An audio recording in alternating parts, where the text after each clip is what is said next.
আসসালামু আলাইকুম সবাইকে রাজবাড়ি থেকে স্বাগতম। আমরা চলে এসেছি এবং আমরা কিন্তু অলরেডি হোটেলে চেক ইন করে ফেলেছি। ওয়াও, ডাইনিংটা তো চরম ভাই। এটা হচ্ছে আমাদের কোর্স, বাসার সামনের যে ডাইনিং সিস্টেম যে জায়গাটা, আর এটা হচ্ছে বেলকনি বলা যায়, এক ধরনের সুন্দর করে সাজানো আছে। এটা হচ্ছে স্টেডিয়ামটার নামটা আসলে ভেঙে ফেলা হয়েছে, তো এই জন্য আপনাদেরকে বলতে পারতেছি না। সাথেই হচ্ছে মেন রোড, রাজবাড়ি থেকে টাউনশা যাওয়ার।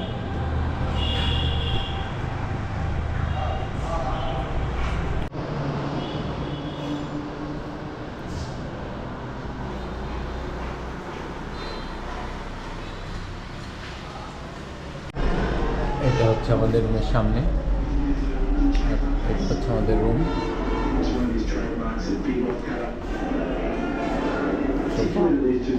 টেবিল,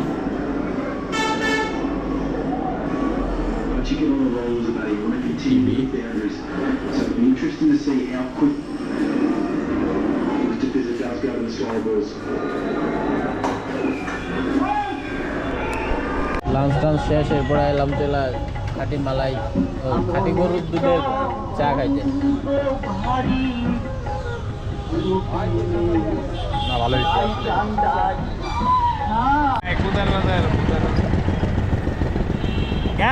গাইজ, আমরা এখন যাচ্ছি গোদার বাজার, চিল করতে যাচ্ছি। আমরা লাঞ্চ টাঞ্চ করে ফেললাম, এখন আমরা যাচ্ছি গোদার বাজার। আমরা একটা অটো নিয়ে নিয়েছি, এই যে এখন যাচ্ছি আমরা। এদিকে রাস্তাঘাট কিন্তু দারুণ না? ওই যে ওইটাই যেমন খ্যাত পাইছিলাম, ওইরকম খ্যাত এই জায়গা নাই। এই যে পরে আমার তো মনে চাইছিল হোটেলটা এই জায়গায় নেই, এই জায়গা নিতে মন চাইতেছে না। ঠিক আছে, মানে কটা টাকা নাই। আর রুম ভাড়া মনে করবো কত, 4 জনের মোটামুটি 4 বারাম কত, 48।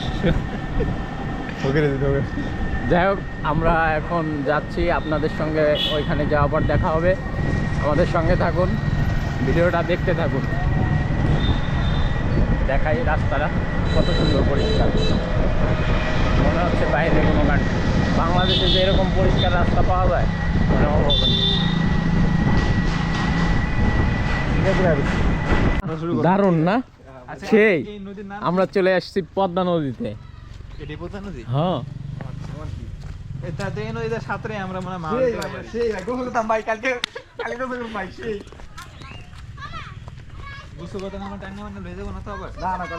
ভালো স্রোত আছে কিন্তু, তাই না? সাগর বোঝা যাবো স্রোত আছে কেমন। Wow, nice. পুরাই দুদু চারদিকে।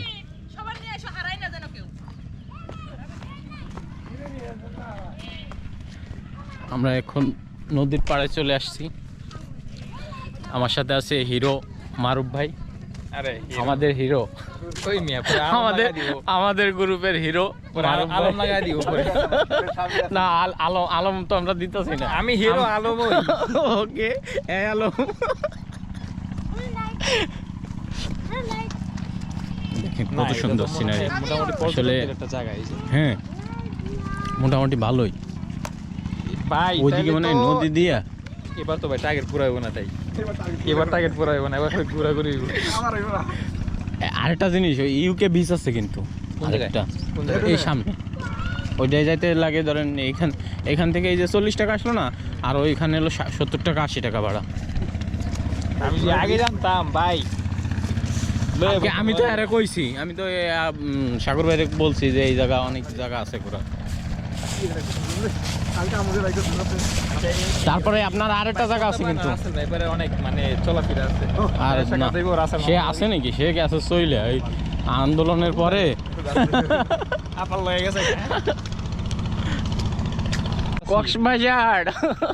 কালকে দিমু খোল কিন্তু জ্বলাইমু ওই জায়গা বাইরে ওরা কোন জায়গায় আছে? আমরা কিন্তু টাঙ্গাইল কি ভালো মনে হয় জায়গা আছে, টাঙ্গাইল অনেক বড় জায়গা না?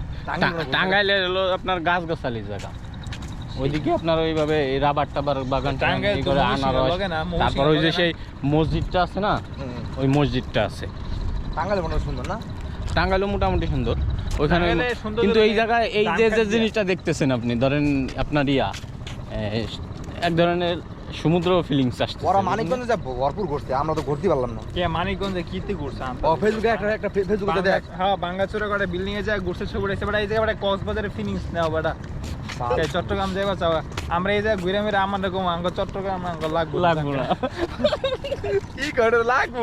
আর আমরা রাঙামাটি যাবো। ওই চট্টগ্রাম তো পুরো পাঁচটা থানা না, রাঙামাটি, হিমছড়ি, সাজেক, আর হইলো আটজন কি আছে ওই 5টা থানা আমরা। আচ্ছা নৌকা তো ওই যে দ্বীপে যান।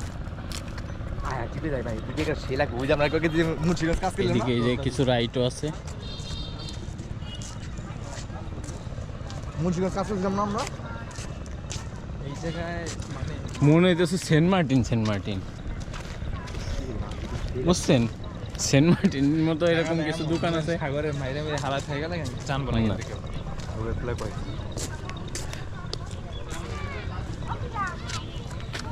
এই যে এই দাঁড়া কল চাপ দেখেন টাকা লাগে জানো, ওই তো দেখছে মানে কি লেখা? মানে সরকারি কল, এটা সবাই চাপ দিতে পারে। মোটামুটি ভালোই মানুষজন আছে কিন্তু। নৌকা তো উঠে কোথাও হ্যাঁ, যায়। তো ঘোরা যায় আর কি, এই আর কি, এটাই মনে হইতেছে। ওই যে বলতেছে এটাই। ভাই আপনার নামটা এই চাল করুন যে গ্রিন টাইগার। এ ভাই আমি নৌকাতে উঠবো ভাই, নৌকাতে উঠা ভাই ইয়া জুসে পারো।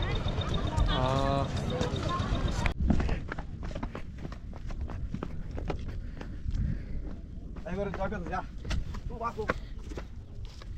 এবারে এখানে আমাদের অনেক স্ট্রাগল করতে হচ্ছে আমাদের গাইস, গাইস। তো আপনারা যদি কখন এখানে আসেন অবশ্যই পা খুলে আসবেন, মাথার মধ্যে পাংখা লাগায় ঘুরবেন। আসলে কিন্তু এই জায়গা অনেক রিস্ক, পা একবার ভাই চিবা চাবা ঢুকলে শেষ হয়ে যাবে, পা ভাঙ্গা যাবে। ও মাছ ধরা দিদিছো। আর এটা আলাদা একটা। আহ, দারুণ। এখানে দিয়ে আরেকজন মাছ ধরতেছে, আমরা তো এই জিনিসটা মিস করতাম। ইলিশ মাছ পাওয়া যায় না? দা সাবিন ভাই দিতে মাছ ছবি দিলে। দিকে যে টিভি শুট লাগে মানে হ্যাঁ, ভাই। এদিকে অনেকেই মাছ ধরতেছে। সাবিন ভাই দিয়া এ ভাই কোনার মধ্যে বলে দিয়ে ঢুকে জায়গা।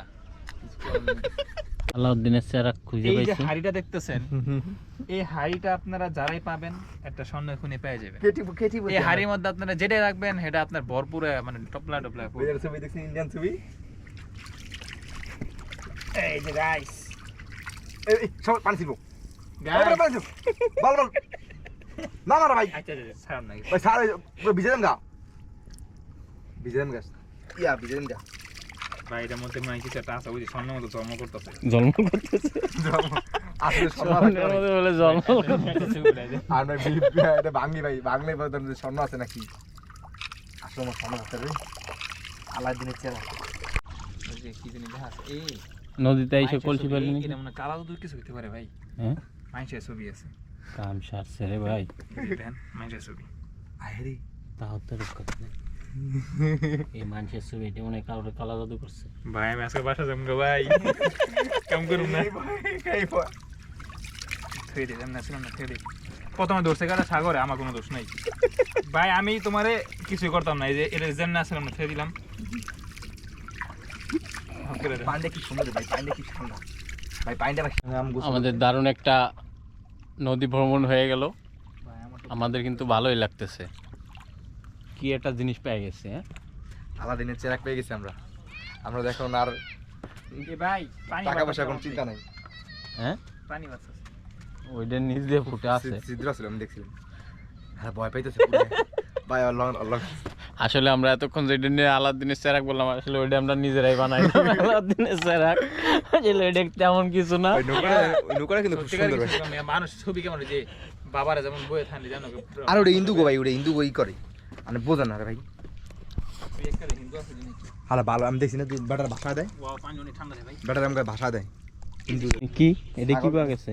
ছাগল দিয়ে বানাইছে, ছাগলের মূর্তি না, চারটা পাও। এটা ছাগলের মূর্তি না, হ্যাঁ ভাই ছাগলের মূর্তি। এটা হচ্ছে ওই যে পূজা করছিল না, চারটা পাও দেন আসলে ভাই এটা কয়টা পা? এই সাইডটা উই যে আর এর পিছে আটটা দুইটা এটা লুৎফুরের মূর্তি মিয়া কি লোকটা ভালো ছিল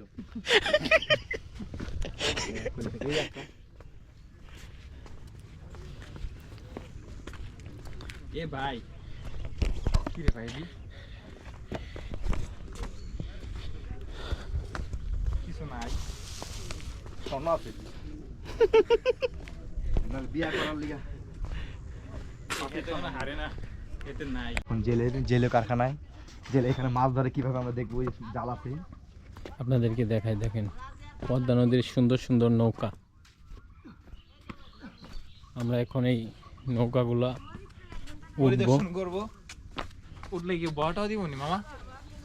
ওরা দোকান দেয় যখন পাই বলি না কিছু কইব না। নৌকায় কিন্তু উঠে গেছে। দরকার থাকি পা বালতি উঠলে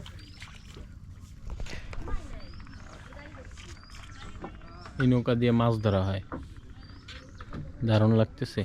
এখন কিন্তু একটু শলক শলক হয়ে গেছে। টাকা দে হ্যাঁ, আজকের আকাশটা একটু মেঘলা মেঘলা, ও মারো সে দূরে দারুণ লাগতেছে। মনে হচ্ছে যে সাদা একটা রোশনি নদীতে, ওটা কিন্তু চর। সাদা যে রোশনিটা দেখা যাচ্ছে ওটা হচ্ছে চর নদীর উপর দিয়ে।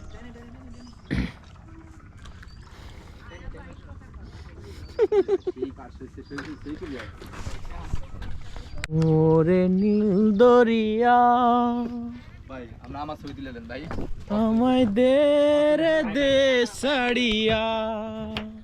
আন্টিদের লাইফ স্টাইল যদি শোনেন, যারা শহর থেকে আসবেন তাদের কাছে খুব ভালো লাগবে। মনে হবে না কত সুখের, আসলে এনাদের লাইফ যে কত কষ্টের একমাত্র ইনরাই জানে। ঠিক আপনারা বুঝবেন না, ওদের না, আপনারা শহরের মানুষ কালারে খান, ঠিক আছে? আপনারা শহরের মানুষ টের পাইবেন না যে কালারে খা আর কষ্টে খাওয়ার কতই। আমরা যে একটা ইলিশ মাছ কেজি 1000 টাকা 1200 টাকা করে কিনি।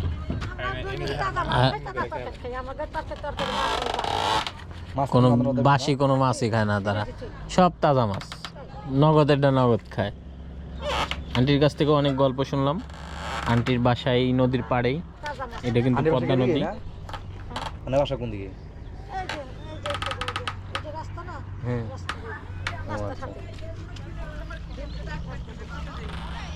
কালে গোসল করতে আসেন ইচ্ছা সার্থক হইল না, খুব ইচ্ছা করছিল। ভাই সামনে অবস্থা আছে নে আমাদের ইচ্ছা বাইরেবো পুরাই মেঘ হয়ে গেছে, মানে অন্ধকার হয়ে গেছে মেঘে। ভাই কোন দিকে যাওয়া ভাই মোবাইল দিয়ে কিন্তু ভিজেন পাবো না। আমরা ওই সামনে যাই শো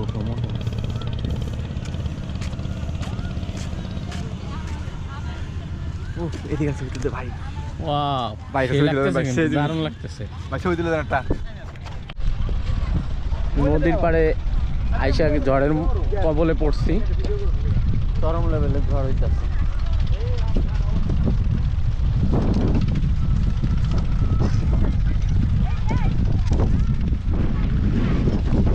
কি অবস্থা হয়েছে ভাই, চলেন চলেন চলেন, দৌড় দেওয়া লাগলো অবশেষে। কি অবস্থা দেখেন, এই যে।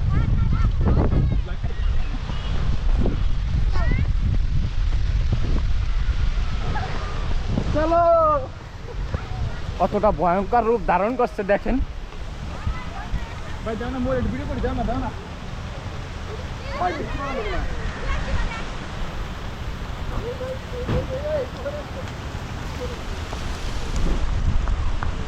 নিমিষেই অন্ধকার হয়ে গেছে পুরো।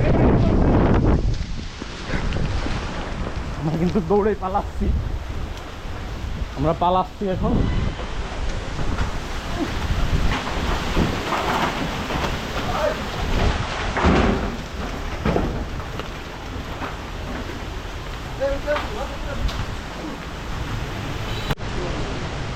দেখেন কি অবস্থা চারদিকে। মানে এই যে মানে অহরহ এরকম হয় আর কি। হ্যাঁ এই সময় তো এরকম প্রত্যেক দিনই হয়। প্রতিদিনই হয় না। এই এর থেকেও তো মানে ভয়াবহ অবস্থা হয় ভয়াবহ তুফান হইলে না নদীর সাইডে তো হ্যাঁ একটু অনেক বাতাস বরফ না? সব ওরে আলো হয়ে যায় বাতাসটা সে লাগছে ভাই। ভাই, এখানে ছবি উড়াই দেন, এই তো, আমাদের এই পদ্মা নদীর যে ভয়ঙ্কর অভিজ্ঞতা এটা এখন মোটামুটি শান্ত। একটু বৃষ্টি হওয়ার পরে আমরা এখন বাইরে বের হয়েছি। ওই দেখেন ধুলাবালি, মানে ভয়ঙ্কর অবস্থা আমাদের, দেখে বুঝতে পারতেছেন ধুলাবালি সব উড়ে গেছে। এখন আমরা আবার একটু বের হয়েছি, বাসার দিকে যাবো। আমরা আঙ্কেলের বাসায় নিয়েছিলাম, অবস্থান করছিলাম। এই যে এই বাসাটা আঙ্কেল আমাদেরকে আশ্রয় দিয়েছিল, আর অনেক ভালো লোক। শীত লাগবো। নদীর অবস্থা উত্তাল, ভয়ঙ্কর অবস্থা, ভয়ঙ্কর রূপ ধারণ করছে নদী। আসলে আপনাদেরকে যতটুকু পারছি দেখাইছি। আমরা আবার নদীর পাড় দিয়ে এখন আবার বাসার দিকে যাবো।